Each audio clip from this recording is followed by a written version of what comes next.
Hey, this is Gerry Visca, the publisher of Defyeneurs, and welcome to the new issue, the Top 50 Health and Wellness Tips. We are super excited about the power and energy of this publication and the lineup of world-class experts that I'm truly inspired to shine a light on. This is an exciting live interview that we include in each issue of Defyeneurs, connected to each profile. So get ready, because we are heading to London, Ontario, and we are live with Sue Maes. You know, Sue, I love this profile, and you share a quote that goes like this: allowing oneself to trust and to follow the path, even when we can't see the outcome, has always been one of my greatest passions. I just love that.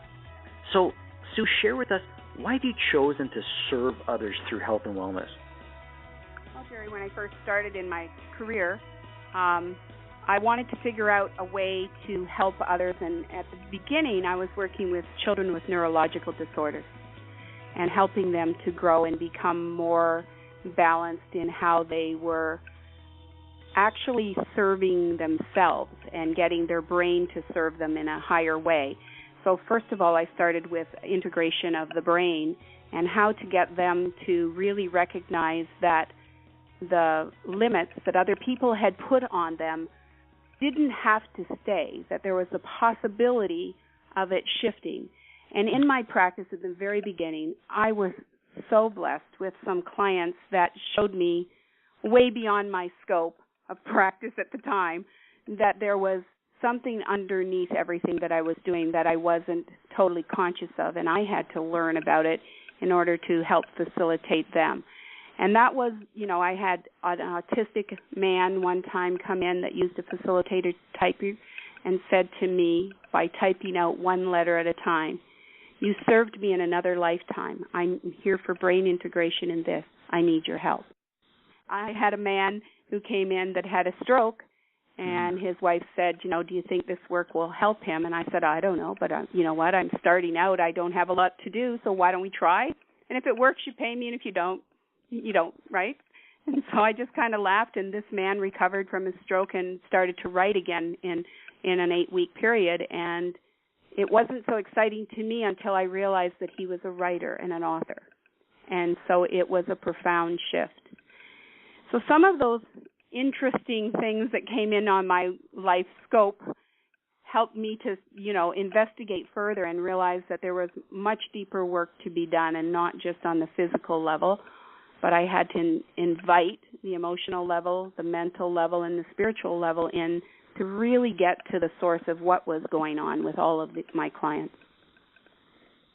That's extraordinary. I love that. I absolutely love that, Sue. I love that you started out working with children, and just this whole brain integration and just the impact that you're making is fantastic.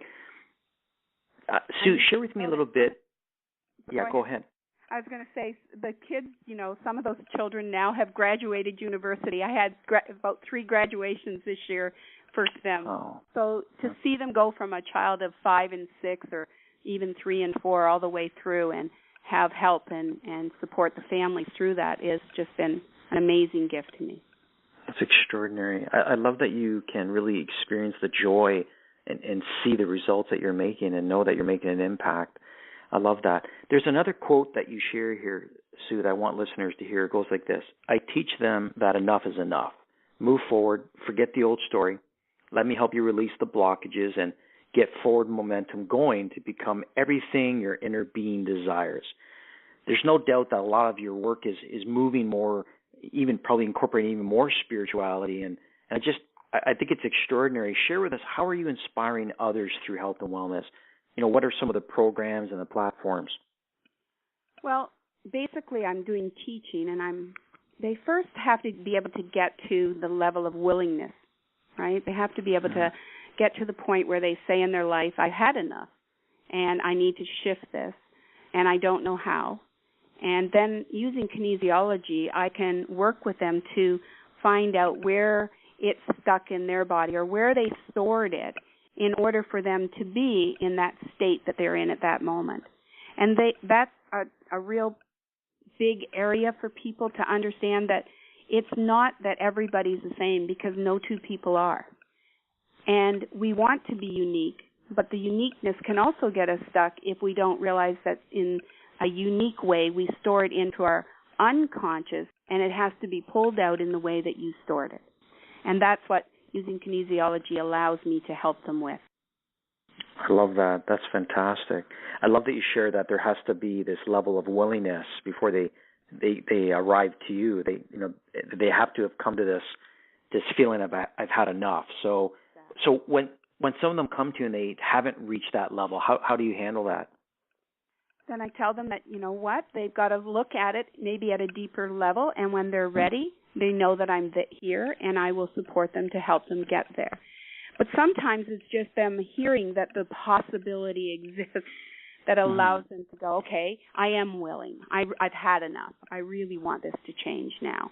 I love it. So you've seen a lot. You've seen a lot of programs come and go, and you've read a lot. You're, in my mind, a world-class leader in the space. Share with us, why do you think the world needs health and wellness difference makers now more than ever? Well, I think before the world was smaller. When I grew up, the world revolved around the community and not much bigger than that. And then now with, the internet and how broad the world has gotten, there's so much information out there that we want to be sure for ourselves that we're putting out the highest quality of information at the best time that can support others to become all they want to be. And health and wellness, if you don't have health, you have nothing. No matter how big you want to be and how you want to grow your business or grow anything, if you're not healthy, you haven't got the energy to do that. So the health is the bottom line, baseline thing that has to be there in order for them to grow in any other way.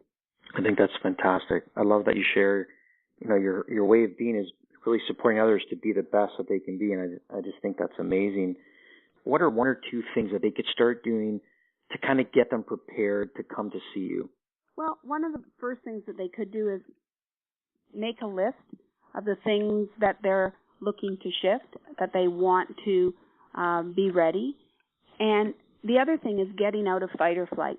Fight or flight is the reflex that we all have that makes us hold our breath and think that we're going to get our power from that. And that does exist. Our adrenal energy does do that. But our adrenal energy also can hold us back, because if you're stressed and you're using your adrenals, you can get into the next stage is I'm stressed and I'm worried, or I'm stressed and I'm wired. So you become either a big worrier or you become so wired that you have, this abundance of energy, but it's bursting off of you and you don't even know what to do with it. And then the next stage is when the adrenals actually start to burn out, and that's when you start to feel then in the next stages of mentally and physically exhausted, and that's a really hard stage. So you're much better to start with any kind of healing when you're in the beginning stages of stress, when you're stressed and wired and stressed and worried, than at the end stage, because at the end stage it takes a much longer commitment from the client to get to a place of healing. I love that. Those are fantastic tips. I love that it's such an easy thing to do, make a list of the things that you want to change, and it's something actually I use all the time. I get it out of my head. The minute that I'm feeling something, I get it out of my head, get it on paper, and just the very act of doing that, and then focusing on, how can I change that? What's the outcome I want to experience? So I think those are just fantastic tips. There's another quote that you share here. My motto is healthy mind, body, and spirit equals self-empowerment. We are all so worth it. I think that's extraordinary. Share with us, Sue, the difference that you wish to make in the world. Well, I would like every person I come into contact with to know that there are people in their area, in their surroundings, that are good at helping you to receive unconditional love, unconditional judgment, unconditional acceptance, and really aren't looking to beat you up and aren't looking to make you feel bad for what you've already done. It's not about feeling bad. It's all about experience. And yes, one experience may be more drastic, more drama, but it's about what can I learn from that? How can I change from that Do I need to change my values from that? Do I need to change my outcome? What do I need and get from that experience, even if you consider it the biggest mistake you ever made? It's how to shift that and how to become more. And underneath all of that is the potential in every one of us to become way more than we ever imagined. If you would have told me 30 years ago that I'd be doing spiritual work or international teaching or phone consultations and being able to do healings by distance, I would have laughed. And I would have said, well, I don't think so. And yet that's where I stand today. I have clients from all over the world, and I teach internationally and locally and in Toronto area, and allow people to understand that you can become whatever had in that farthest reaches of your mind that might be a possibility. You can grab that, hold on to it, focus on it, and just go for the ride. It's amazing. Sue, if you had to go back 30 years, if you can get into a time machine right now, press a button in your office, what would you say to the younger version of Sue Maes? What would the advice? What advice would you give her? I would advise her not to play small. I would advise her to take as many risks as she could, and to understand that we're always protected and always guided, no matter what. So have a lot more fun along the way. Play. I love that. You're certainly playing, and I think it's amazing. You've been referred to as the go-to gal. I think that's amazing. You're attracting all these incredible opportunities and global opportunities. I want to ask you a final question around legacy. You've certainly seen some profound change, both in yourself and your practice, in your community. What do you want to be remembered for, Sue? What do you want your family and others and people you look up to say about you? How did Sue Maes live her life? Well, I'd really hope they'd understand that I lived as authentically as I could, even when I wasn't sure that it would be accepted. Because 30 years ago, this was really, really kind of way out there. There weren't life coaches available. There weren't people that were helping to support you at all these levels. So I'd want that. But I'd also want them to remember me for that I absolutely loved what I did every single day. Because going to work to me has never felt like work. It's always been a pleasure to serve, and just that connected part of me, knowing that I could help at least one person to make a difference. And as we grow spiritually, you know that what you do for one serves us all.